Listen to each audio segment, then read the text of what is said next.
Kantor Pengawasan dan Pelayanan Bea Cukai tipe Madya Pabean C Kendari melakukan pemusnahan jutaan batang rokok dan ratusan minuman keras atau miras tanpa pita cukai. Pemusnahan itu berdasarkan hasil penindakan dari Januari hingga Desember 2023 sampai Juli 2024. Komisi 3 DPR RI mengapresiasi pengamanan pemilihan kepala daerah yang dilakukan Polda Sultra. Hal itu disampaikan Komisi 3 DPR RI saat melakukan kunjungan kerja spesifik untuk mendengarkan masukan, keluhan, serta aspirasi dari para aparat penegak hukum di wilayah Sultra.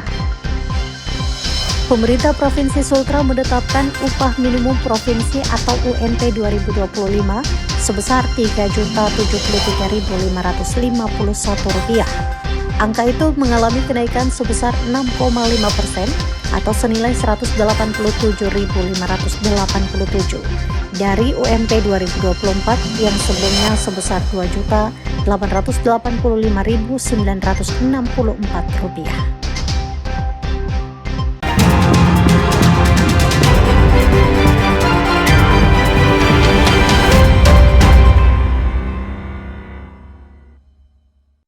Selamat pagi saudara, apa kabar Anda hari ini? Selain 3 sorotan utama tadi, sejumlah informasi menarik lainnya akan kami sajikan dalam Kompas Kendari hari ini. Dan saya Amalia Filsa, inilah Kompas Kendari selengkapnya di Kompas TV, independen, terpercaya.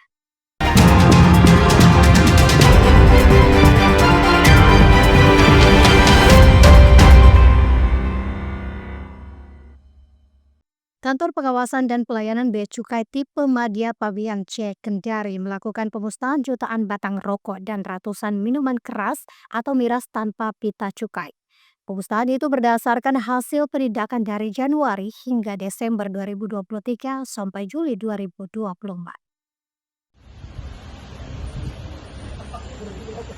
Kantor Pengawasan dan Pelayanan Bea Cukai tipe Madya Pabean C Kendari melakukan pemusnahan jutaan batang rokok dan ribuan minuman keras atau miras tanpa pita cukai.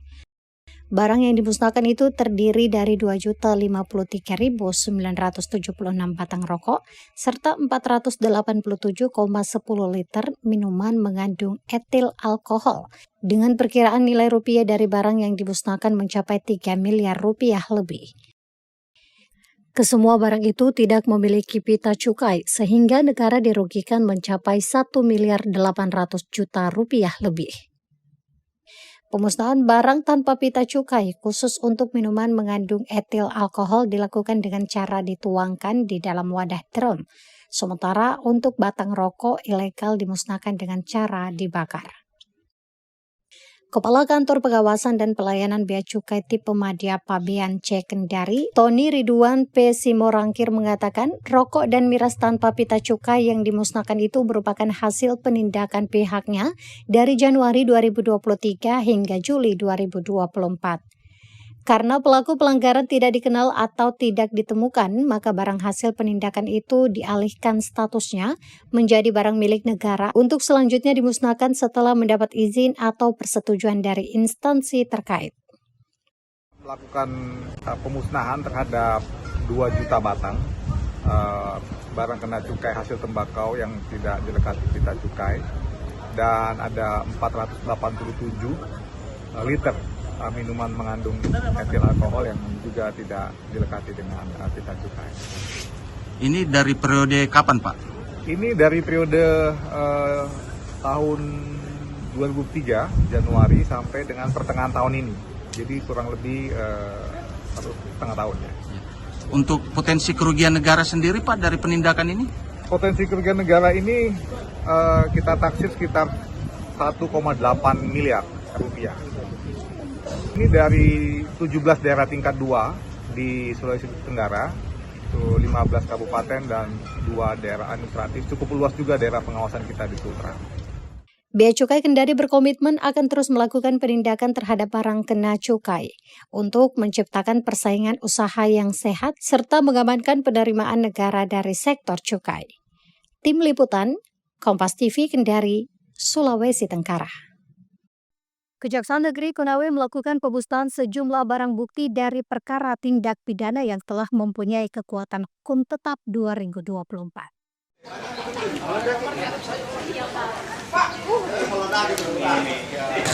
Kejaksaan Negeri Konawe musnahkan sejumlah barang bukti tindak pidana yang telah memiliki kekuatan hukum tetap yang terjadi selama tahun 2024.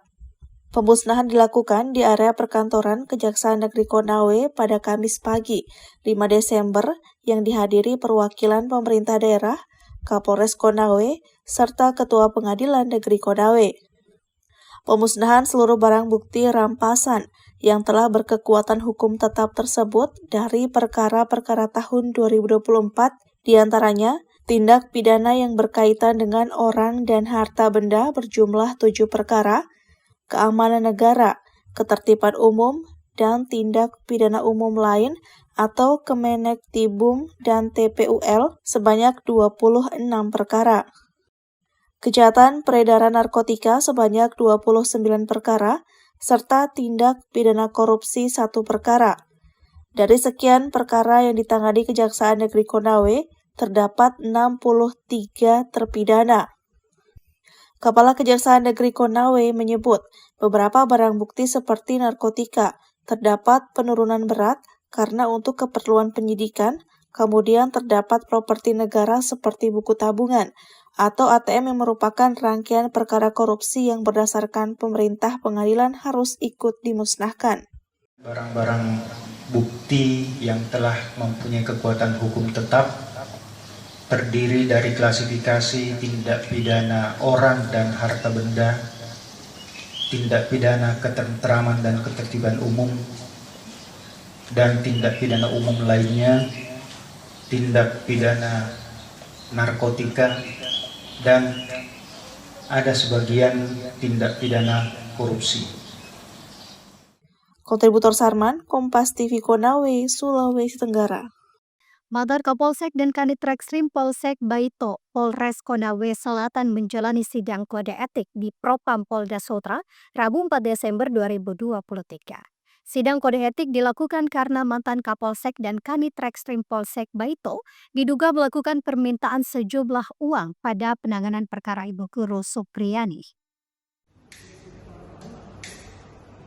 Bidang Profesi dan Pengamanan atau Bitpropam Polda Sultra menggelar sidang kode etik profesi terhadap mantan Kapolsek dan Kanit Reskrim Polsek Baito, Polres Konawe Selatan, Ibda Muhammad Idris, dan Aibda Amiruddin. Pada sidang itu dipimpin Ketua Komisi Etik yakni Kepala Bidang Propam Polda Sultra, Kombes Polisi Muhammad Soleh, dan berlangsung tertutup. Dalam sidang kode etik mantan Kapolsek dan Kanit Reskrim Polsek Baito, turut dihadirkan beberapa orang saksi yakni Ibu Guru Supriyani, rekan Guru Supriyani, Kepala Desa Wonuwaraya. Supriyani datang ke Polda Sultra sekitar pukul 9:30 waktu Indonesia Tengah dan didampingi penasehat hukumnya Andre Darmawan.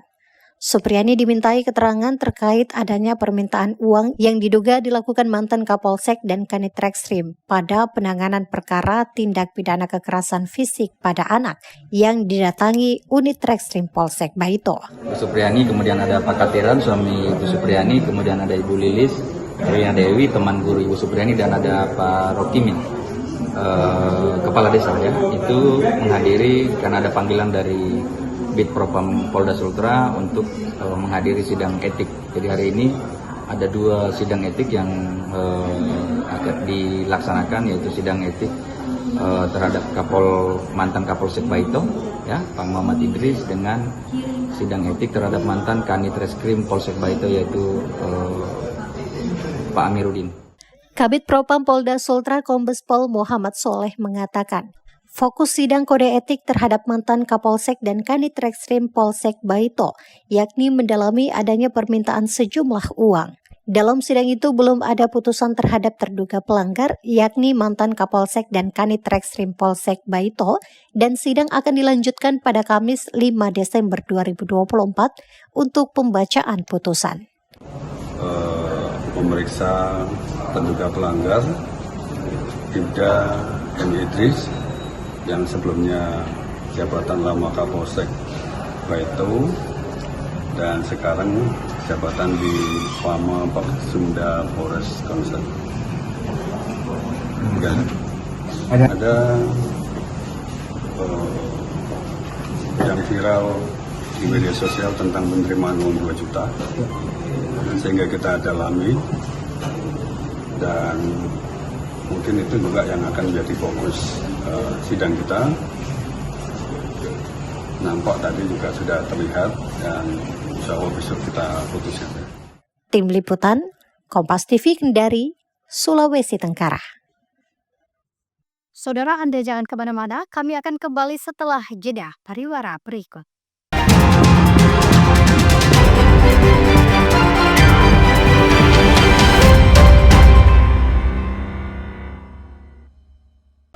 Menanti waktu rehat di siang hari dengan sejumlah informasi. Jenazah anggota polisi yang tewas diduga bunuh diri di Mampang, Jakarta Selatan dimakamkan di kampung halamannya di Manado, Sulawesi Utara. Mengikuti sumber berita yang selalu menginspirasi. Dengan jalannya operasi pencarian korban longsor yang satu jenazah yang Kompas Siang, setiap hari pukul 11 siang, live di Kompas TV.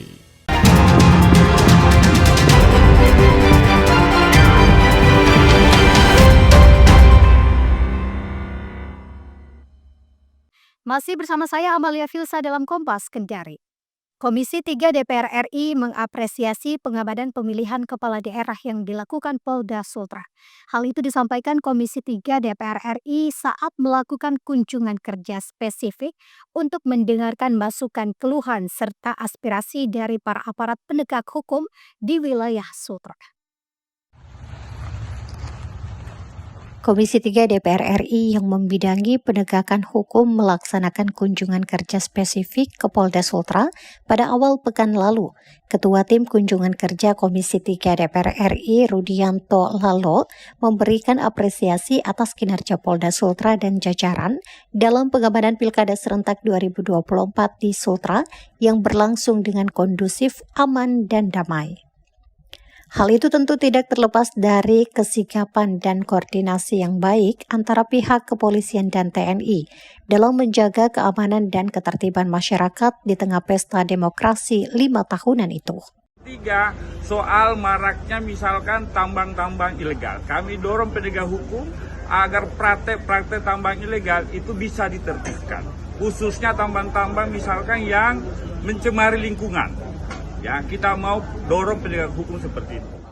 Sementara itu, Komisi 3 DPR RI meminta Polda Sultra konsisten dan mendorong Polda Sultra melakukan penertiban tambang-tambang ilegal khususnya yang mencemari lingkungan dan tidak mengantongi izin resmi.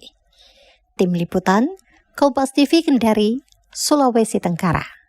Menteri Kesehatan Republik Indonesia Budi Gunadi Sadikin berkunjung ke Rumah Sakit Jantung Pembuluh Darah dan Otak Oputayiko Sabtu 7 Desember 2024. Kedatangan Menkes di Rumah Sakit Jantung itu untuk meninjau bedah pintas arteri koroner perdana di Sultra.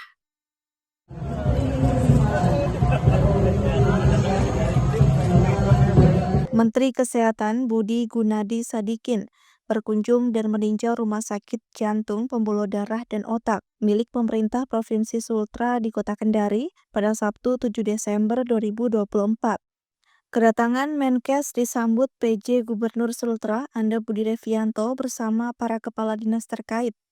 Di Rumah Sakit Jantung, Menkes meninjau sejumlah fasilitas, sarana prasarana, serta meluncing proktorship bedah pintas arteri koroner perdana di rumah sakit itu.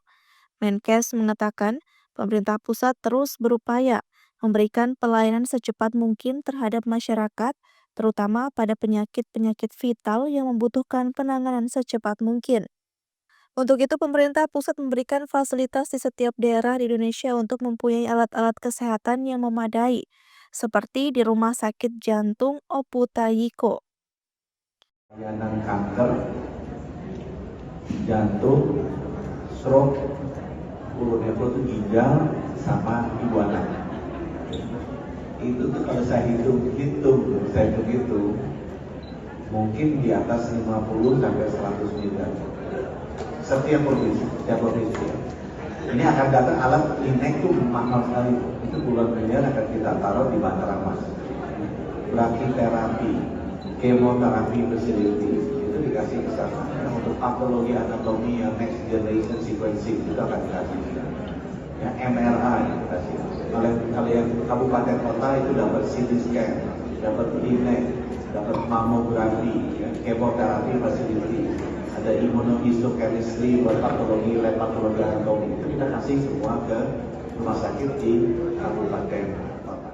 Sementara itu, PJ Gubernur Sultra Anda Budi Devianto mengatakan berterima kasih kepada pemerintah pusat, dalam hal ini Presiden Prabowo dan Wakil Presiden Gibran Rakabuming Raka.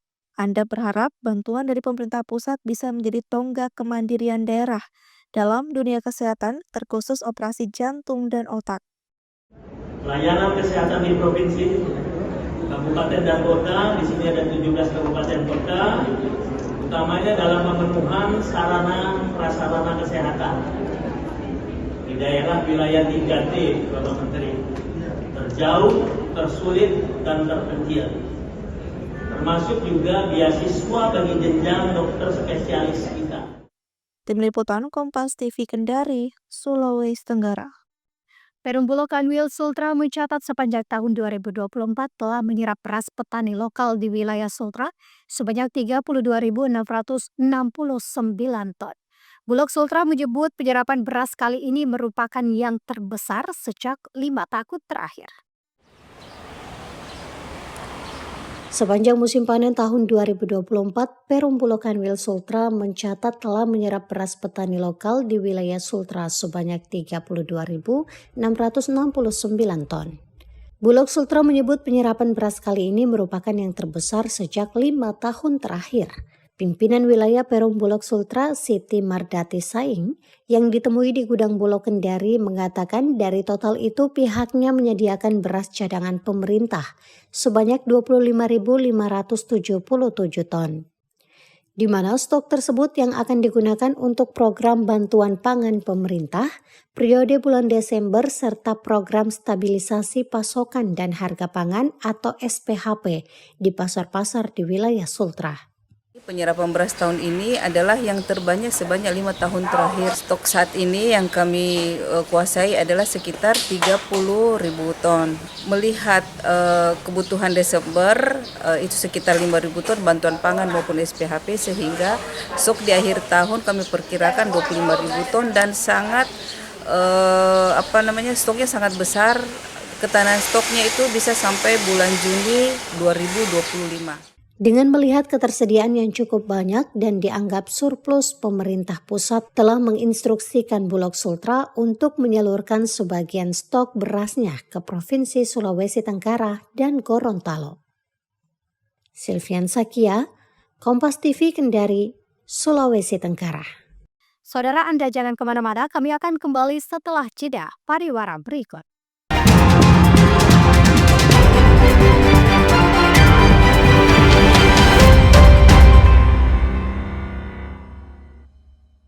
Lelah, terus-menerus kesepian di tengah keramaian.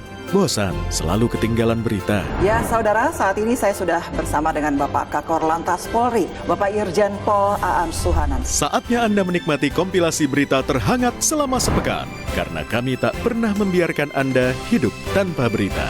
Saya Nina Melinda, selama setengah jam ke depan akan menemani Anda dalam Kompas Sepekan, setiap minggu, pukul 5:30 sore, di Kompas TV. Jalan-jalan! Let's go! Mau bertualang menikmati eksotika alam? Atau menambah wawasan dengan mengenal budaya yang beragam? Berkunjung ke tempat-tempat hangout juga bisa. Let's go! Dapatkan referensinya dalam Jalan-Jalan setiap minggu pukul 10:30 siang di Kompas TV.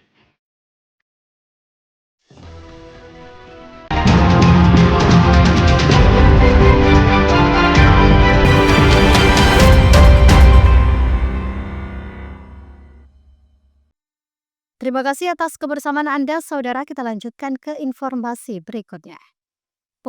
Pemerintah Provinsi Sultra menetapkan upah minimum provinsi atau UMP 2025 sebesar Rp3.073.551. Angka itu mengalami kenaikan sebesar 6,5% atau senilai 187.587 dari UMP 2024 yang sebelumnya sebesar Rp2.855.964. Perkebunan situasinya gimana? Pemerintah Provinsi Sultra menetapkan upah minimum provinsi atau UMP 2025 sebesar Rp3.073.551. Angka itu mengalami kenaikan sebesar 6,5% atau senilai 187.587 dari UMP 2024 yang sebelumnya sebesar Rp2.855.964. Kepala Dinas Transmigrasi dan Tenaga Kerja Provinsi Sultra Laode Muhammad Ali Haswandi mengatakan penetapan UMP merupakan arahan PJ Gubernur Sultra, Anda Budi Revianto, untuk melakukan rapat dengan Dewan Pengupahan. Sesuai dengan rapat Dewan Pengupahan tadi, maka untuk upah minimum tahun 2025 yang akan datang naik sebesar 6,5%. Jadi upah tahun 2024 sebesar upah minimum provinsi tahun 2024 sebesar 2.885.964,04 sen, naik 6,5% atau sebesar Rp187.587,66 atau upah minimum tahun 2025 menjadi Rp3.073.551,70. Selain itu, putusan UMP itu juga merujuk pada arahan Presiden Prabowo Subianto dengan memperhatikan putusan Mahkamah Konstitusi tahun 2023 serta Peraturan Menteri Ketenagakerjaan Nomor 16 tahun 2024 tentang penetapan upah minimum 2025. Selain menetapkan UMP, Pemprov Sultra juga mengumumkan upah minimum sektor provinsi atau UMSP 2025. Untuk sektor pertambangan dan penggalian, UMSP ditetapkan sebesar Rp3.120.000, sementara sektor kontribusi ditetapkan sebesar Rp3.212.000. Pemberlakuan UMSP 2025 merupakan kebijakan baru setelah tahun sebelumnya UMS tidak diberlakukan. UMP serta UMSP Sultra yang baru akan mulai berlaku pada 1 Januari 2025. Tim Liputan, Kompas TV Kendari, Sulawesi Tenggara. Sebagai upaya mendukung program Asta Cita Presiden Prabowo Subianto dalam bidang ketahanan pangan, Direktorat Polisi Perairan dan Udara Polda Sultra melakukan peresmian karamba dan menabur bibit ikan yang diperuntukkan bagi masyarakat nelayan di pesisir Kecamatan Nambo, Kota Kendari. Dalam upaya mendukung program Asta Cita Presiden Prabowo Subianto dalam bidang ketahanan pangan, Direktorat Polisi Perairan dan Udara Polda Sultra melakukan peresmian karamba dan menabur bibit ikan yang diperuntukkan bagi masyarakat nelayan di pesisir Kecamatan Nambo, Kota Kendari. Peresmian karamba dan penaburan bibit ikan itu dilakukan langsung Kapolda Sultra, Irjen Polisi Dwi Irianto, dan dihadiri Wakapolda, pejabat utama Polda Sultra, Kepala Dinas Kelautan dan Perikanan Kota Kendari, serta masyarakat nelayan di pesisir Kecamatan Nambo, Kota Kendari. Kapolda Sultra Irjen Polisi Dwi Irianto mengatakan dengan peresmian karamba itu, Direktorat Polisi Perairan dan Udara Polda Sultra telah berkontribusi aktif dengan menghadirkan model budidaya perikanan yang modern, efisien, dan ramah lingkungan.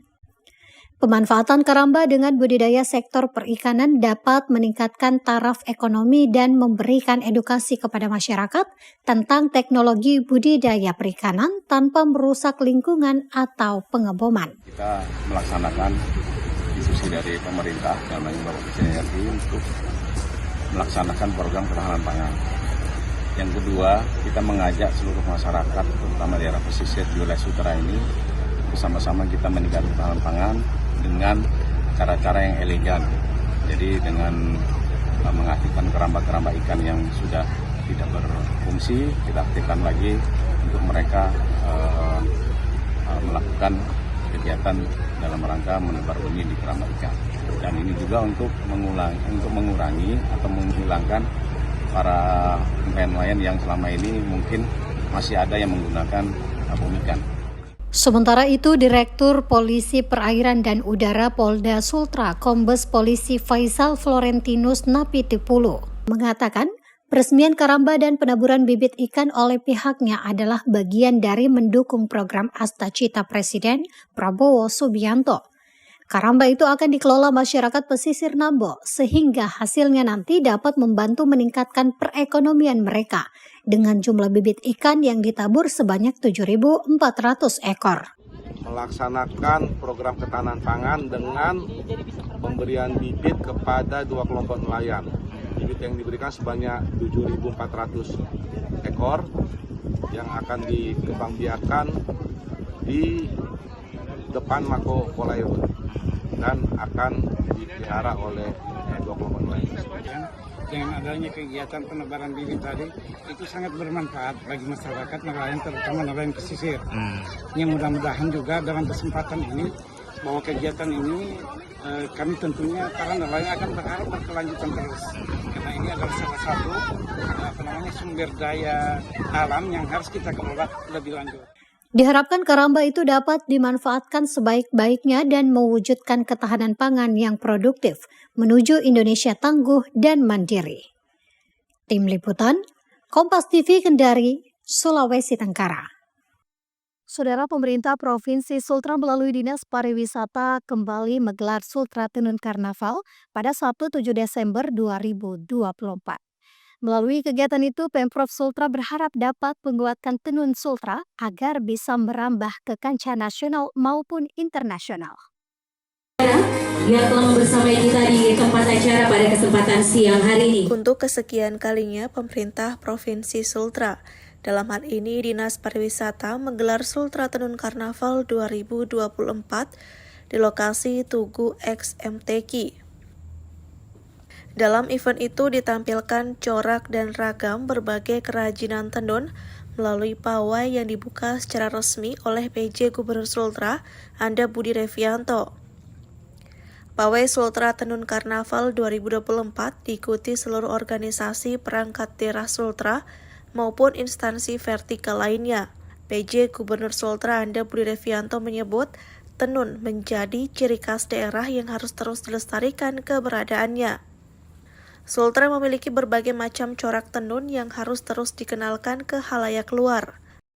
Kita baru saja mengikuti Sultra Tenun Karnaval tahun 2024. Goals ataupun tujuannya, yang pertama tentu kita mempromosikan mahakarya anak bangsa khususnya dari Sulawesi Tenggara berupa tenun. Kemudian yang kedua, dari tenun itu sendiri, di samping menggambarkan budaya, lingkungan, alam, dan kondisi organisasi yang ada di sini, termasuk juga berbagai suku yang ada, menggambarkan betapa kayanya Sulawesi Tenggara. Sebagai anak bangsa tentunya kita secara keseluruhan wajib mempromosikan. Bagaimana caranya? Dengan menggunakan, dengan mempromosikan, menginformasikan apabila kita berada di luar dari Sulawesi Tenggara. Kepala Dinas Pariwisata Sultra Beli mengatakan, Sultra Tenun Karnaval 2024 mengangkat tema The Beauty of Southeast Sulawesi dengan berbagai rangkaian acara. Kegiatan itu diharapkan menjadi momentum penting untuk memperkenalkan budaya lokal, khususnya tenun, guna memperkuat identitas daerah di era modern. Provinsi Sulawesi Tenggara yang bertujuan untuk mempromosikan potensi dan melestarikan tenunan khas Sulawesi Tenggara serta mendorong berkembangnya kreativitas dan inovasi pengrajin dan pelaku usaha tenun, serta tujuan yang paling penting adalah meningkatkan kesejahteraan para pengrajin dan pelaku usaha tenun Sulawesi Tenggara. Kita juga mempunyai mimpi untuk menjadikan Sultra Tenun Karnaval sebagai event karnaval terbesar se-Indonesia Timur yang berbasis seni budaya dan kearifan lokal. Tim Liputan, Kompas TV Kendari, Sulawesi Tenggara. Dan saudara, informasi tadi sekaligus menutup perjumpaan kita dalam Kompas Kendari hari ini. Anda bisa menyimak video tayangan kami di kompas.tv atau menyaksikan siaran langsung via streaming di kompas.tv/live. Saya Amalia Filsa, mewakili seluruh tim redaksi yang bertugas, undur diri dan berterima kasih. Tetap saksikan rangkaian program berita di Kompas TV, independen, terpercaya.